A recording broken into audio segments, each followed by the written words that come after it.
আর এদিকে সোনারূপা হাঁটতে হাঁটতে তো জঙ্গলের মাঝখানে পরীদের সেই বাগানের কাছে চলে আসে। আরে রূপা, আমরা কোথায় এলাম রে? আরে সোনা, দেখ দেখ, ওদিকে কারা যেন কথা বলছে, চল তো গিয়ে দেখি। হ্যাঁ হ্যাঁ, চল চল। এই গভীর জঙ্গলে দেখি কারা এসেছে। মনে হয় আমাদের মতো কাঠকুড়াতেই এসেছে। রূপা, এই রূপা দেখ, এরা তো মানুষ না রে, এরা তো পরী। তুই কি করে বুঝলি সোনা এরা মানুষ না এরা পরী? আরে পাগলি মেয়ে, তোর মনে নেই মা বলেছিল পরীদের ডানা থাকে? দেখ, এদেরও ডানা রয়েছে। আরে সোনা, সত্যি তো, ওদের তো ডানা রয়েছে। এবার কি হবে? ওরা তো সত্যি সত্যি দেখছি পরী। কি আবার হবে? দেখি, এই গাছের আড়ালে লুকিয়ে লুকিয়ে দেখি পরীরা এখন কি করে। তারপর সোনারূপা গাছের আড়াল থেকে লুকিয়ে লুকিয়ে পরীদের সব কথাগুলো শুনতে লাগলো। নীলপরি, হলুদ পরি, চলো আমরা আমাদের জাদুদণ্ডগুলো এখানে রেখে দিই, যাওয়ার সময় আবার নিয়ে যাব।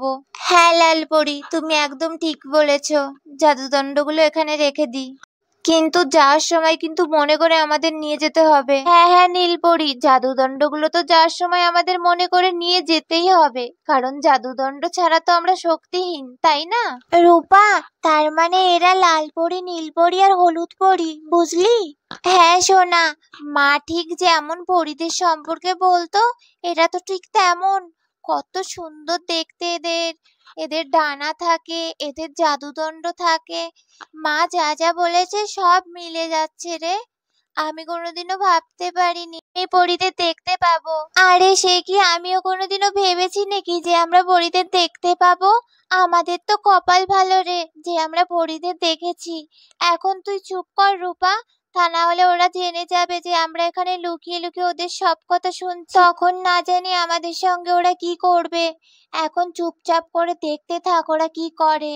এখন চলো আমরা সবাই এই ফুল বাগানের মধ্যে একটু উড়ে বেড়াই। খুব সুন্দর লাগছে। হ্যাঁ হলুদ পরি, তুমি একদম ঠিক বলেছো, ফুল বাগানের মধ্যে উঠতে তো অনেক সুন্দরই লাগে। আমি আর লালপরি তো ফুল বাগানে এসে বেশ কিছুক্ষণ প্রথমে উড়ে বেড়াই। জানো লালপরি, নীলপরি, আমার এখান থেকে পরীরাজ্যে ফিরে যেতে একদম মন চাইছে না। এই এত সুন্দর গাছপালা, পশু পাখি, নদী, ঝর্ণা, জঙ্গল, ফুল এসব ছেড়ে যেতে যে আমার একদম ভালো লাগছে না। মনে হচ্ছে সারা জীবন আমি এখানেই থেকে যাই। সেটা কি করে সম্ভব হলুদ পরি? তুমি এখানে কি করে থাকবে? আমরা তো পড়ি, তাই আমাদের পরীরাজ্যে তো ফিরতেই হবে। নীলপরি একদম ঠিক কথা বলেছে হলুদ পরি। আর তাছাড়াও এটা মানুষদের বাসস্থান। এই দুষ্টু মানুষেরা তোমাকে একদম সুখে থাকতে দেবে না, সুযোগ পেলে তো তোমাকে মেরেও ফেলতে পারে। ঠাকুরমাদের মুখে শুনেছি এই মানব জাতি খুব দুষ্টু হয়, খুব ভয়ঙ্কর হয় এরা, তাই এখানে বাস করা আমাদের কোনোদিনই সম্ভব না। এই মানব জাতিকে সত্যি আমি অনেক ঘৃণা করি। আরে সোনা, দেখ দেখ পরীরা কি বলছে, ওরা মানুষদের নাকি খুব ঘৃণা করে। আমাদের যদি দেখতে পাই আমাদের তো মনে হয় খুব মারবে রে। আমার খুব ভয় করছে সোনা, আমার খুব ভয় করছে। রূপা চুপ কর, চুপ কর। আরে কারা মনে হয় এইখানেই রয়েছে, আমাদের এখানে থাকা যাবে না, তাড়াতাড়ি চলো সবাই, আর এক মুহূর্ত দেরি করা যাবে না এখানে। হলুদ পরি, তুমি তাড়াতাড়ি আসো, তাড়াতাড়ি আসো। হ্যাঁ হ্যাঁ লাল পরি, নীল পরি, আমিও আসছি, আমিও আসছি। রূপা, হলো তো এবার তো শান্তি, পরীরা সবাই উড়ে চলে গেল, তোর জন্য উড়ে চলে গেল সবাই। তুই জোরে কথা বলে উঠলি, তাই শুনে তো চলে গেল পরীরা সবাই। তোকে কতবার বলেছি আস্তে কথা বল, আস্তে কথা বল, তাও তুই জোরে জোরে কেন কথা বললি বল? আরে সোনা, আমার তো খুব ভয় করছিল, তাই আমি ভয়ে বলে দিয়েছি। হ্যাঁ, তোর ভয় করছিল, আমি তোকে বারবার বলেছি চুপ কর চুপ কর, আর আমি তো রয়েছি, আমার তো ভয় করছিল না, তাহলে তোর কেন তো ভয় করে বলতো? কত সুন্দর এই ফুল বাগানটা, চারিদিকে কত সুন্দর সুন্দর ফুল ফুটে আছে। আমি তো কোনোদিনও এত সুন্দর ফুল দেখিনি। এটা মনে হয় পরীদের ফুল বাগান। অনেকটা দেরি হয়ে গেল আমাদের, মা বাবা নিশ্চয়ই আমাদের জন্য অনেক চিন্তা করছে। আমরা তো এখনো কাঠ পেলাম না। চল রূপা, তাড়াতাড়ি আমরা কাঠ নিয়ে বাড়িতে যাই। হ্যাঁ সোনা, চল চল, তাড়াতাড়ি কাঠ নিয়ে বাড়িতে যাই। এই সোনা, আজকে আমরা কতক্ষণ ধরে খুঁজছি, আমরা তো শুকনো ডাল খুঁজেই পাচ্ছি না, কি করব এখন? হ্যাঁ হ্যাঁ, চল চল ওইদিকে যাই, দেখি ওইদিকে আছে কিনা। হ্যাঁ চল চল যাই, ওইদিকে যাই। আরো জঙ্গলের গভীরে যেতে হবে, দেখি কোথায় শুকনো ডাল পাই। শুকনো ডাল না নিয়ে তো আমরা বাড়িতে যেতেও পারবো না। এবার তারা জঙ্গলের অন্যদিকে এলো। আরে রূপা, দেখ দেখ, ওখানে কতগুলো শুকনো গাছ দেখছি, চল ওখান থেকে আমরা ডাল ভেঙে নিয়ে বাড়ি যাই। হ্যাঁ হ্যাঁ চল। এবার তারা গাছ থেকে অনেকগুলো শুকনো ডাল ভেঙে নিল। তারপর তারা বলল, রূপা, আমাদের অনেক দেরি হয়ে গেছে রে, মা বাবা নিশ্চয়ই অনেক চিন্তা করছে। হ্যাঁ হ্যাঁ সোনা, আমাদের তাড়াতাড়ি বাড়িতে যেতে হবে, অনেকক্ষণ এসছি আমরা।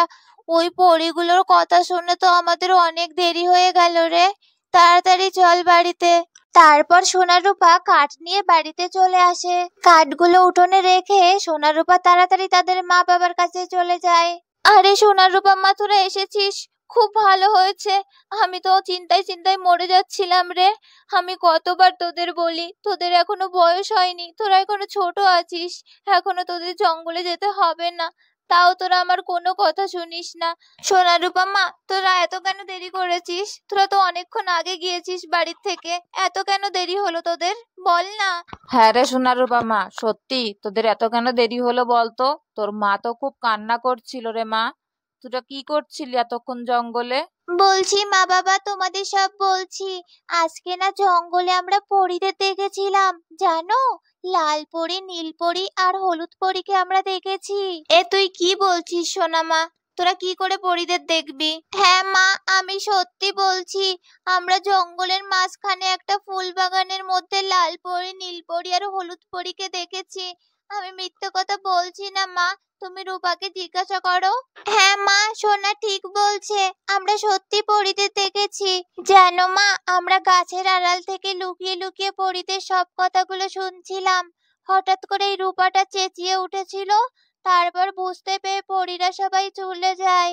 মা মা, জানো পরীরা মানুষদের খুব ঘৃণা করে। কেন করে মা ওরা? আমাদের এত ঘৃণা কেন করে ওরা? ওরা বলছিল, আমরা শুনেছি। হ্যাঁ মা, পরীরা ভাবে আমরা খুব দুষ্টু। ওরা এটা কেন ভাবে মা? মানুষদের এত দুষ্টু কেন মনে করে ওরা, বলো না, তোমরা জানো? মা মা, সোনা দিদি, রূপা দিদি পরীদের দেখেছে, আমিও দেখবো, আমাকেও নিয়ে চলো মা, আমিও পরীদের দেখবো। তাহলে আমার প্রিয় মিষ্টি বন্ধুরা, আজকের গল্প তোমাদের কেমন লাগলো?